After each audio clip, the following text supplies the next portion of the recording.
Bienvenidos a la clase 7.4 del curso de Matemáticas Especiales.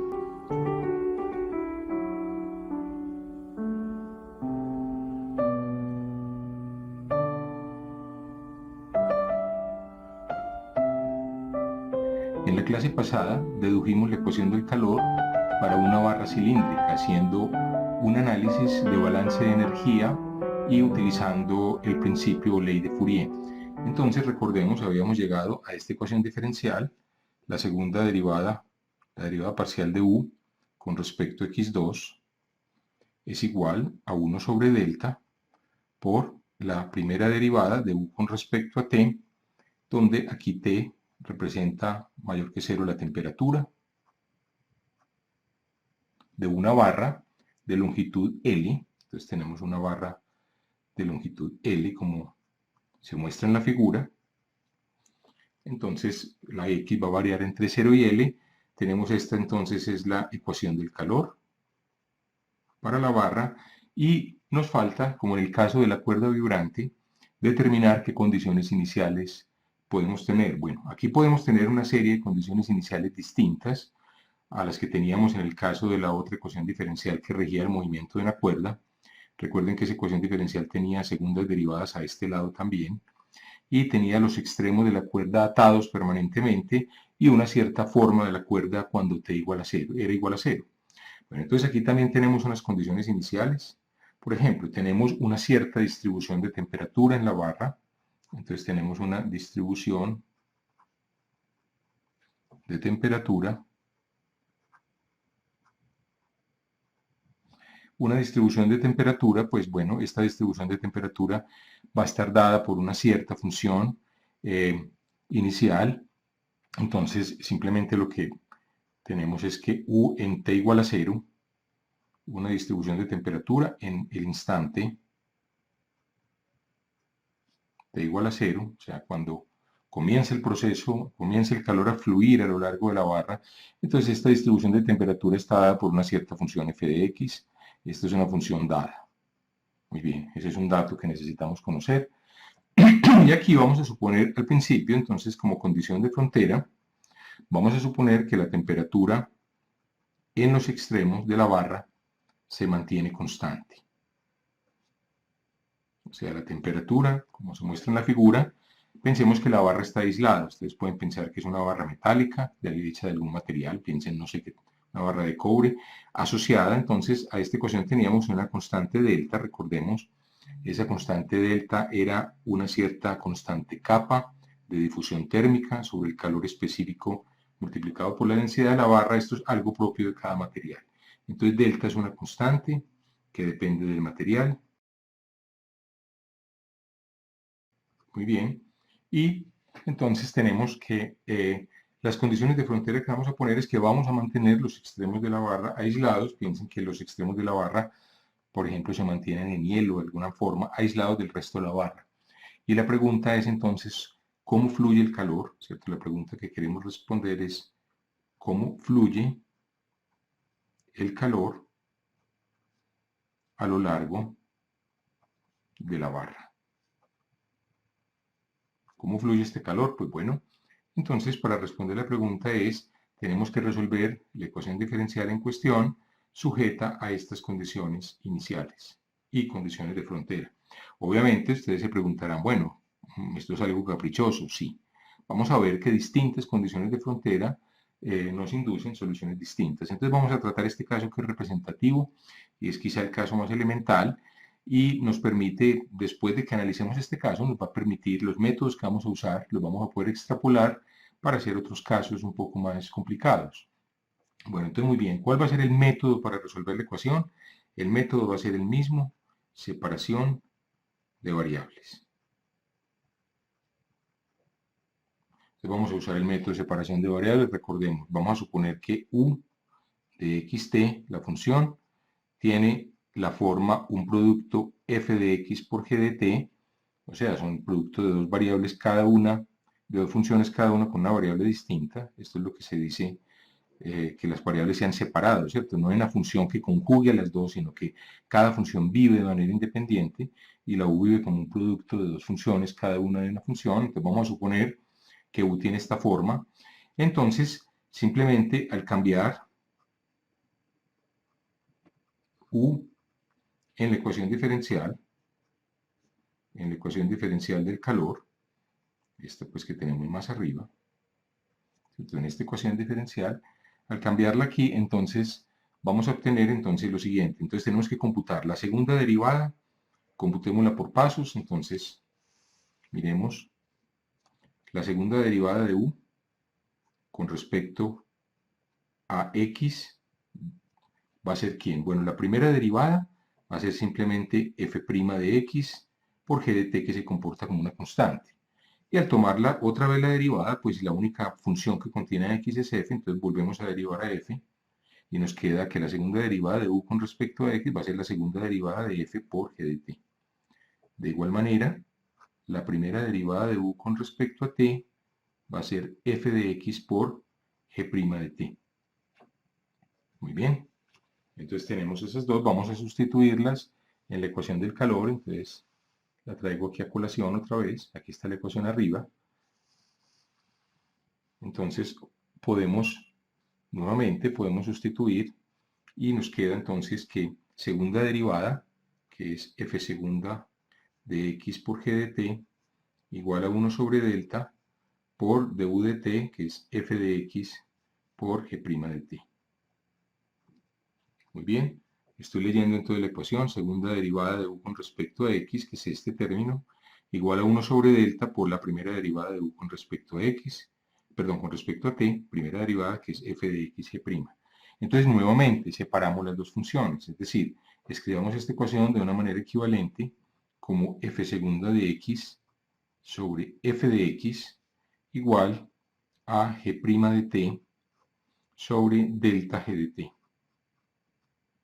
Muy bien, tenemos la ecuación escrita de esta manera.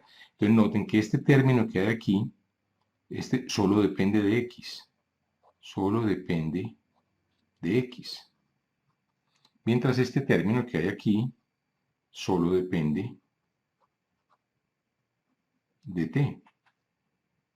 Entonces, para que se cumpla una igualdad entre las dos funciones, pues debe haber que estas dos funciones deben ser iguales, cada una por su lado, ¿cierto? Variando x independientemente de t, estos dos cocientes siempre tienen que ser iguales, pues entonces la única manera es que ambos cocientes sean una cierta constante mu, o sea, esto es una cierta constante para todo x y para todo t. Entonces teníamos, volvámoslo a escribir, f segunda sobre f de x debe ser igual a mu, y esto debe ser igual a g' sobre esta constante que llamamos delta por g de t. ¿De acuerdo? Entonces tenemos esta ecuación. Ahora, entonces resolvamos cada ecuación por su lado. Entonces esto nos produce dos ecuaciones. La primera es f segunda igual a mu por f de x, pasando f a este lado. Esta ecuación es equivalente, la podemos escribir como f de x menos mu f de x igual a 0. Recordemos que aquí mu es una constante. Muy bien, y la segunda ecuación es g' de t igual a delta g de t. ¿De acuerdo? Entonces esto es g' de t menos delta, esto es igual a mu. Entonces queda g' igual a delta por mu, falta mu. Entonces aquí queda delta por mu, g de t igual a 0. Estas son entonces dos ecuaciones ahora diferenciales ordinarias.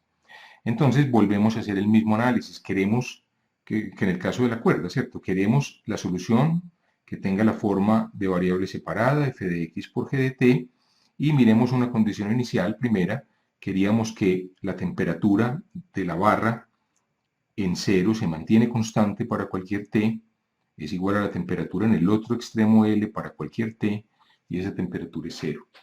Entonces, esta ecuación, repito, nos dice que no importa el valor de t, mientras x sea 0 o mientras x sea L, la función temperatura es 0. Los extremos de la barra permanecen aislados. Ese es uno de los supuestos bajo los cuales estamos resolviendo este problema. Muy bien, entonces simplemente, ¿qué nos dice esta ecuación? Pues al sustituir x por 0, nos dice que f0 por g de t debe ser igual a 0. Muy bien, si queremos una solución interesante para u distinta a la función constante 0, entonces esta constante, que ya es una constante, ¿cierto? F de 0, tiene que ser 0. Porque si esta constante fuera distinta de 0, para que este producto sea 0, tendría que ser que g de t fuera 0 para todo t. ¿Cierto? Entonces lo que queremos es que una solución no trivial, o sea, o no evidente, ocurre si y solo si, como le gusta escribir a los matemáticos, como una si con doble i, un poco usando la gramática, esto va a tener una solución trivial si y solo si esta f de 0 es obligatoriamente 0. Entonces, repito, la razón es que si este producto es 0 y esta constante no fuera 0, eso forzaría, obligaría a que g de t fuera 0 para todos los valores de t y por tanto u, que tiene ese factor g de t, también tendría que ser 0. Y entonces la u nos da la función constante 0, que efectivamente es solución, pero que es una solución que no nos interesa, no aporta nada. Muy bien, entonces f de 0 tiene que ser 0, pues esa es una primera condición. Ahora, de la misma manera, esta condición, perdón, y aquí entonces de la misma forma también, por la misma razón, si tomamos f de l, perdón, u en lt igual a f de l por g de t, pues nuevamente esto es 0, entonces por la misma razón esto va a forzar a que f de l sea 0. Es exactamente el mismo análisis. Voy a recoger entonces esta información aquí al lado izquierdo.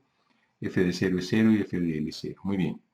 Entonces, si ustedes miran las notas o miran una de las clases anteriores donde dedujimos la ecuación de onda, una vez habíamos llegado a este punto, habíamos hecho un análisis en 3 casos. Entonces voy a recordar los casos posibles para mu. Era un caso es que mu fuera mayor que 0, igual a 0 o menor que 0. Entonces, por la misma razón que en la cuerda, al estar atada en los extremos, la función f tenía que ser 0, y aquí por estar la temperatura constante 0 en los extremos, se cumple la misma razón, estas dos situaciones se descartan. Se descartan porque nuevamente solo producen soluciones triviales. Entonces esto lleva a soluciones constantes o triviales. Lleva realmente a la solución 0, ¿cierto? Esto lleva a la solución u idénticamente 0. Esto es lo que llamamos una solución trivial o no útil. Entonces analizamos el caso solamente como hicimos con la cuerda, cuando mu es 0. Y cuando mu es 0, pues entonces recuerden, siempre que un número sea negativo lo podemos escribir como menos un número positivo. Y ese número positivo lo podemos escribir a su vez como el cuadrado de algo. ¿Cierto? Si ustedes tienen, por ejemplo, mu igual, por decir algo, menos 4, entonces mu puede escribirse como menos 2 al cuadrado. O sea, cualquier número, claro, tomé un cuadrado perfecto para ilustrarlo más fácilmente, pero si mu fuera menos 5, entonces lambda sería raíz de 5, en ese caso. Entonces raíz de 5 al cuadrado da 5, con signo negativo da menos 5. Entonces siempre se puede suponer aquí, para un lambda, pues de hecho no tiene que ser ni positivo ni negativo, porque al elevar el cuadrado da lo mismo, para lambda un número real, no nulo. Muy bien, entonces tenemos esa situación. Entonces esa situación nos produce lo siguiente. Entonces volvamos a la primera ecuación diferencial, f segunda de x menos mu por f igual a 0. Entonces vamos a sustituir el valor de mu, nos queda f segunda de x menos mu, o mu es menos lambda 2, o sea, menos lambda 2 queda lambda 2 por f de x igual a 0. Esta ecuación, perdón, tiene una solución genérica de la forma a coseno de lambda x más b seno de lambda x. Entonces, esto es un resultado que lo vamos a utilizar, ya lo habíamos hecho en el caso de la cuerda, y es simplemente, voy a recordarlo de todas maneras, cuando se tiene una ecuación diferencial lineal con coeficientes constantes, entonces uno construye lo que se llama el polinomio característico de la ecuación, que en este caso sería como x2 más lambda 2 igual a 0, mira sus raíces, en este caso hay dos raíces complejas. Si las raíces son reales, entonces las soluciones son de tipo exponencial, y si las raíces son complejas, entonces son de tipo trigonométrico. Entonces pueden, si ustedes quieren, repasar un poquito la teoría de ecuaciones diferenciales ordinarias para lograr este resultado. Si no se acuerdan, pues también hay una manera de comprobarlo directamente. Vamos a derivar dos veces. Es decir, derivemos la primera vez, f' de x es la derivada de a por coseno, es menos a seno por la derivada interna, que es lambda, menos a lambda seno de lambda x, más, ahora b por seno, la derivada del seno es lambda sale, lambda b, coseno de lambda x, esa sería la primera derivada, y la segunda derivada entonces sería, nuestra segunda derivada entonces sería, pues derivemos el seno, queda coseno, el lambda sale, entonces queda menos a lambda 2, coseno de lambda x, aquí queda lambda b derivada de coseno es menos seno, entonces sale un lambda, queda lambda 2b, seno de lambda x, esta es nuestra segunda derivada, entonces miren que si sumamos lambda 2 veces f, pues lambda 2 veces f es lambda 2 veces a, coseno de lambda x, más lambda 2 veces b, seno de lambda x, ¿de acuerdo? Entonces esto nos produce, estas dos se cancelan, este más este da 0 y este más este da 0, lo cual nos muestra que esto efectivamente es una solución. Bueno, con esto hemos llegado al final de la clase 7.4 de este curso de Matemáticas Especiales y los invito para que continúen viendo la clase 7.5. Muchas gracias por su atención.